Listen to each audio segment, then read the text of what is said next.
Because if you don't, you either you work, or if you don't work, you can't afford care.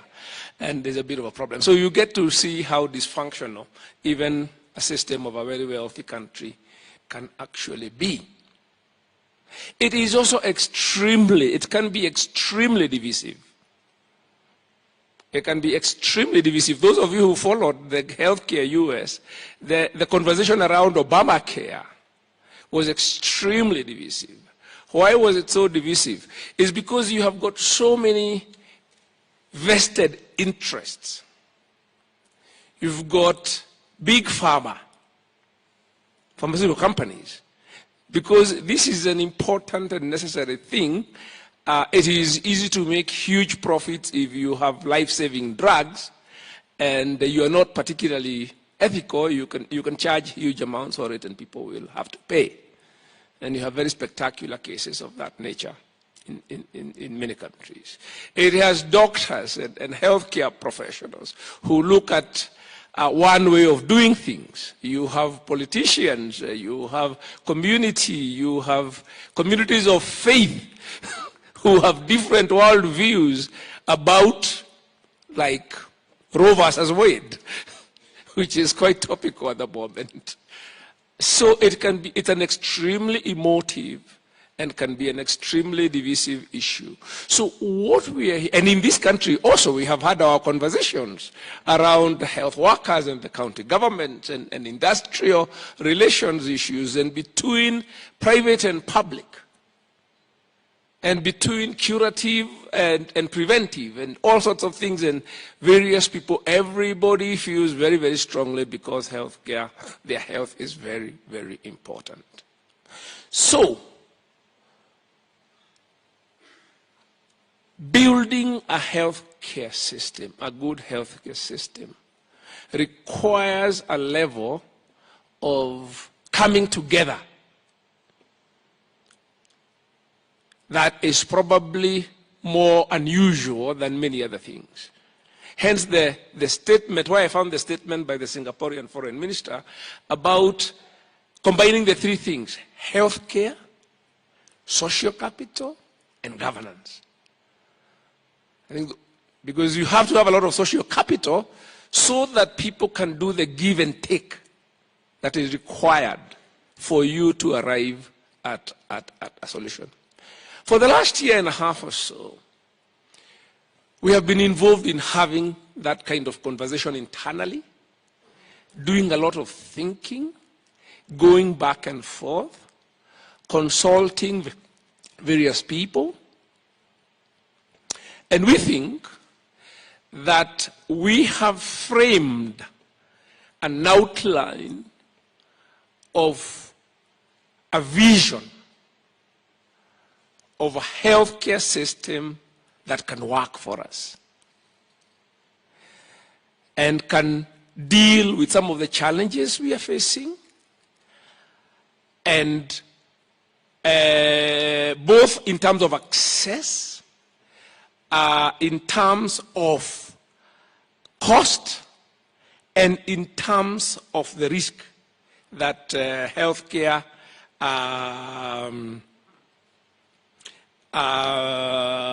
burden imposes on society.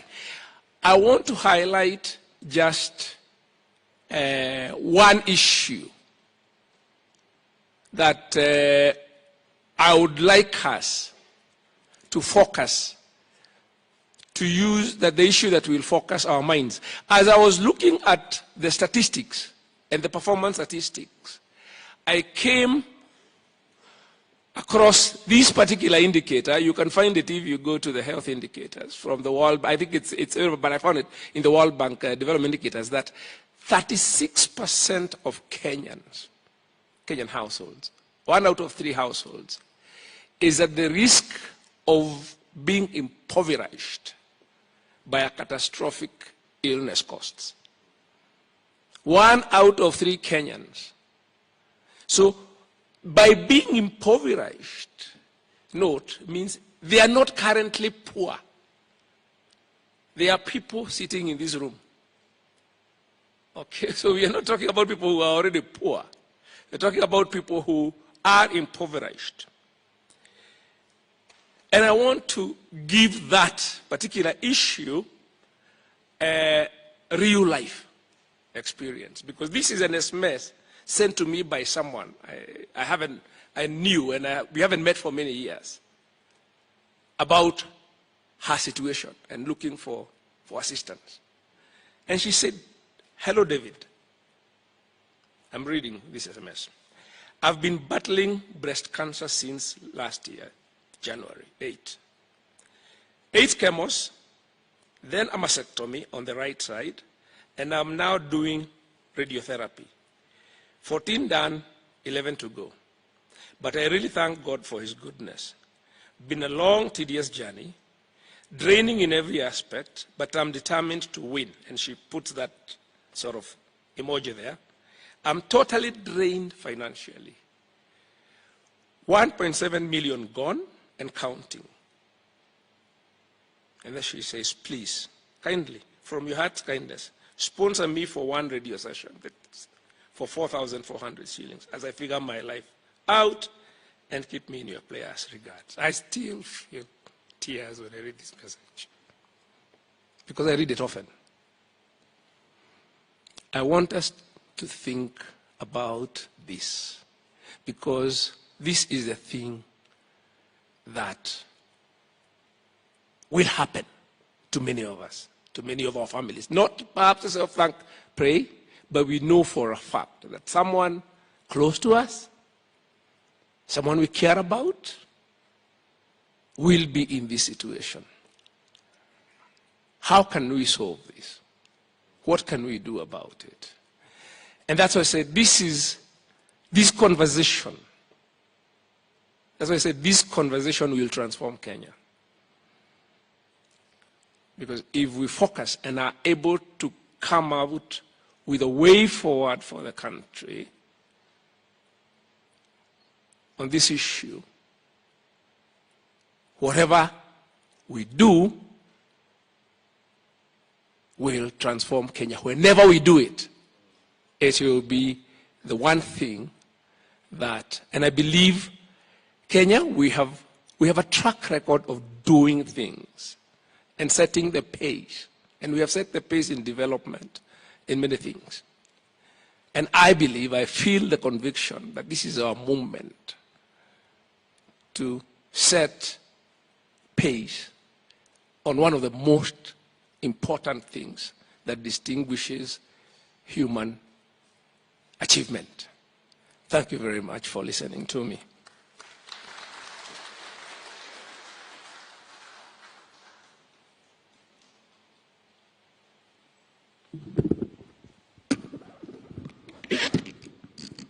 Thank you very much, David. Leaders present and professionals, doctors, and people in the healthcare space. Good morning.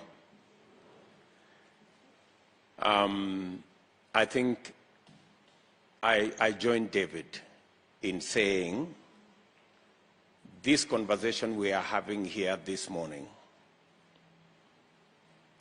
is probably the most emotional conversation we are going to have. And let me thank Professor for welcoming us to Catholic University. I also want to thank you for the appointment.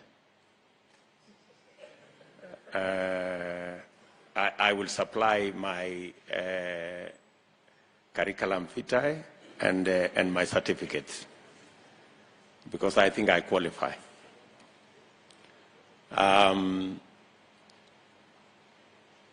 As David has said, I have been around Kenya with my team, and there isn't a single meeting I have gone where there is, or in every single meeting I attended, including yesterday in Kilifi, you will find somebody with a picture of a loved one in some medical condition, and they are seeking for help. So, this conversation we are having here, ladies and gentlemen, we are not having a conversation about politics. We are having a conversation about life. We are having a conversation about our loved ones, people we cherish and people we love. And therefore, when we decided that we are going to have a different format of engaging in the politics that go into the 2022 election, and we figured out that rather than sit in some boardroom and draft a manifesto, we better go to every county and listen to the issues that are important to the people of Kenya. And let me give you a personal experience. Last week, we had a persons living with disability forum, and they thoroughly educated us and changed my personal view. I thought I always knew. In fact, we had put in our proposal that we are going to increase the number of special schools to take care of the children that live with disability. And to us, it looked very nice because we are providing additional facilities and additional schools. But they told us, no, we do not want more special schools. We want people living with disability to be integrated with other kids in schools. And that was fundamental. And they told us, the more we have segregated schools for people living with disability, the more they are stigmatized. And that completely changed our plan.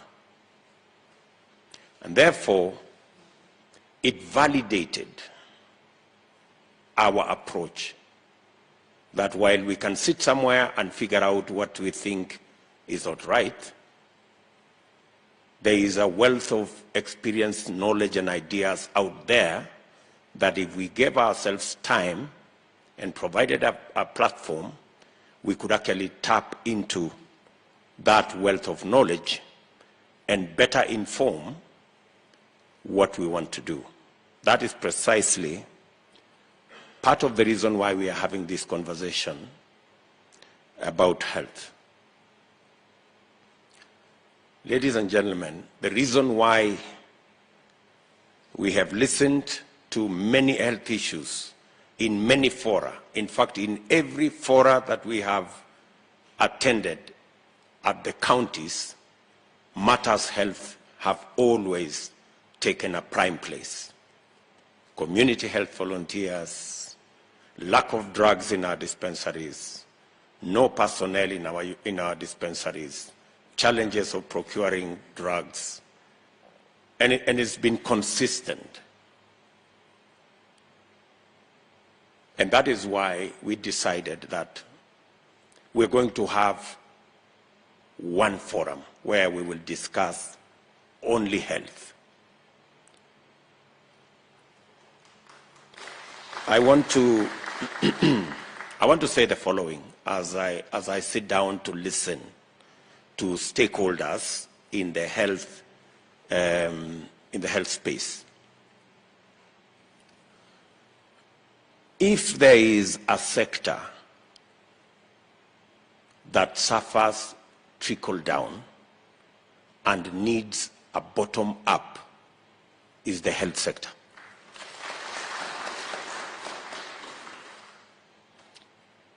Today, almost 60% of patients, instead of going to a dispensary or a health center or a level 3 or 4 hospital, they actually choose to go to referrals, because their experience is that there is no health professional at the dispensary. And if there is one by chance, there are no drugs. So if we must figure out how we are going to start at the bottom, how the health center, how the dispensary, how the community health worker is going to be empowered sufficiently to be able to deal with the challenge right at the root. If the dispensary is working, if the health center is working, it's the only way the level 4 and level 5 will work.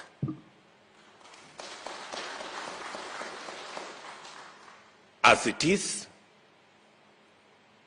the health center is not working because there are no drugs. The dispensary is not working because there are no personnel. And the level 4 and level 5 are not working because there is congestion.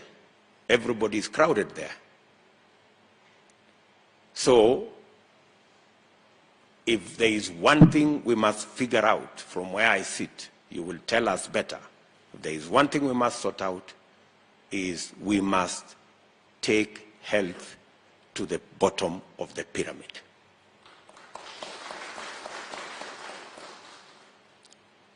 If there is one other thing we must sort out, and again we are going to listen to you so that you tell us, we must sort out the health commodity supply chain. I don't know about the wisdom of having a monopoly called KEMSA. Some people must persuade us that there is logic, there is reason why we have a facility that don't have drugs that are required at the right time, but they have drugs that stay in the stores until they expire. We just simply must sort it out, right? And you go to any health facility, you go to any county, they will tell you they have very serious challenges with KEMSA.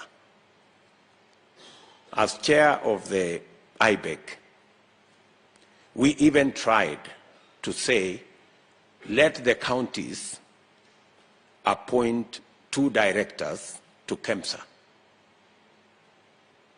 They did about 2 years ago, but we are still on the same spot. The structure of supply of drugs simply needs to be redone.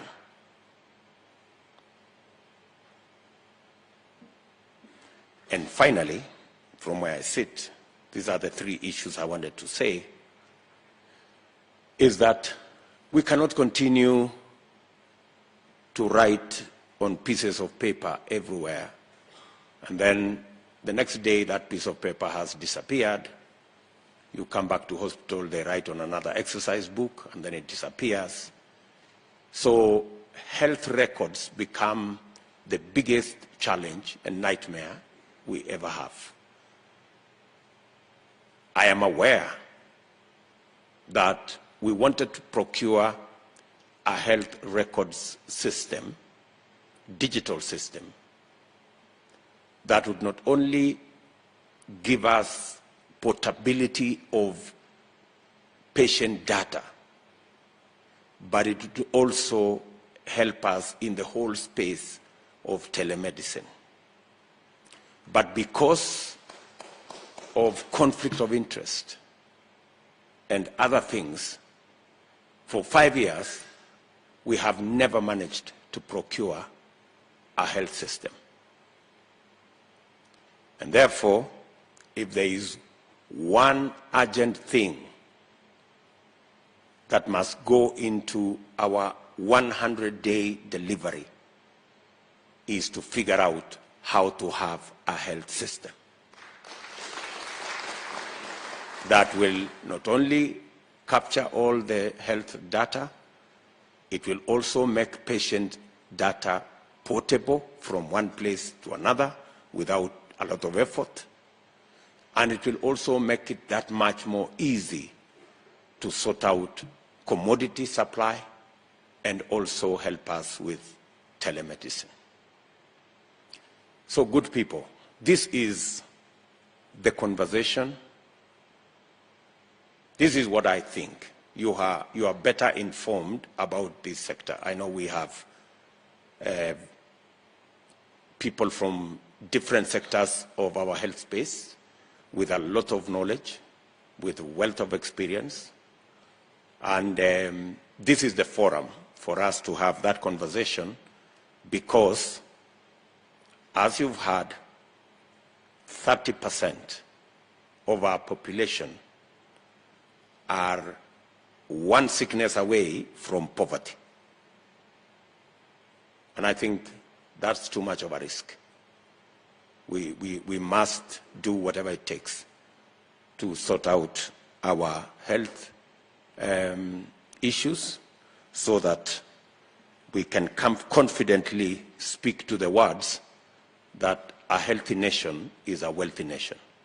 It's the only way we can take our economy to the next level. So, ladies and gentlemen, welcome to this conversation. I just thought I should, without necessarily directing what you have to say, but to also give you my personal experience from where I sit, and my personal experience as we went round with my colleagues here to various parts of the country. Karibuni sana. This is a very important conversation, and I agree with David that everybody should go away with a photograph to remind you that you are at the place where finally we sorted out the health challenges of our country. Asanteni sana.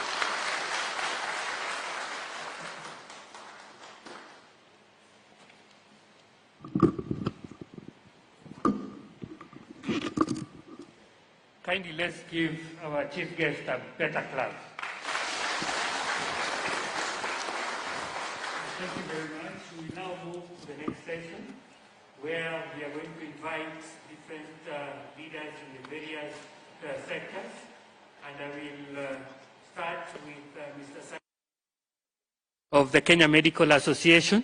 We will not have any specific order or priority, because all of us, we want the best for this country, and therefore we are all equal in trying to share our thoughts in the health sector. And therefore I'll invite Mr. Simon Kingondu, after which we will have Dr. Timothy Olwen of the Kenya Association of Private Hospitals, and then we'll have the third person, who is Mr. Tony Kirwa, who will represent the referral hospitals. Thank you.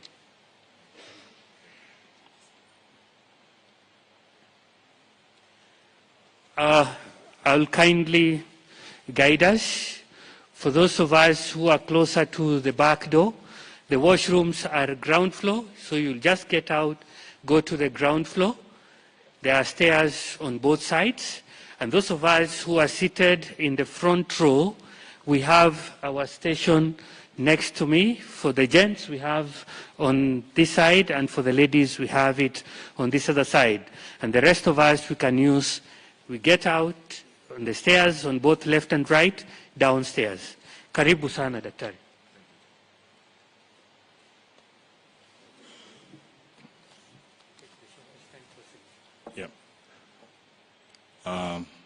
Honorable Deputy President, all protocols observed, and my fellow health workers, I want to thank the team for inviting us to this forum. We will be presenting this to all stakeholders, because everyone is a stakeholder in health. My name is Dr. Simon Kigondu, and I'm the recently elected president of the Kenya Medical Association. On this presidential side, we are waiting to see the outcome so that I can welcome fellow presidents soon. So I don't know who will be the president. So I am waiting for all of you there. I'll be very short. I am very passionate about what is called human resources for health. Human resources for health is all medical professionals. And just to use the so-called bottom-up approach that this team has decided to take. When I was the medical superintendent at Isiolo District Hospital, hospitals were run by the hospital and health management teams. And the team consists of the whole team, which, with the doctor at the head, consists of all other health workers. We have the chief clinical officer, the chief nurse, and everyone. And everyone met in a meeting like this to make decisions for the health sector. The so-called devolution of health actually centralized healthcare. They removed the power from the health workers at the institutions and centralized it to the governors. That is not devolution of health. What we had before, where the health workers were leading the health sector, was devolution of health. I will finish with another important statement. They devolved the wrong thing. They devolved the health workers. You will hear that all of us asking for what is called a health service commission. A health service commission is devolution.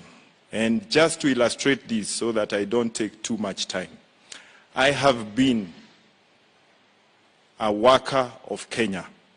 When I finished from the University of Nairobi, I was posted by the then Health Service Commission, which was the Public Service Commission, to Machakos District Hospital.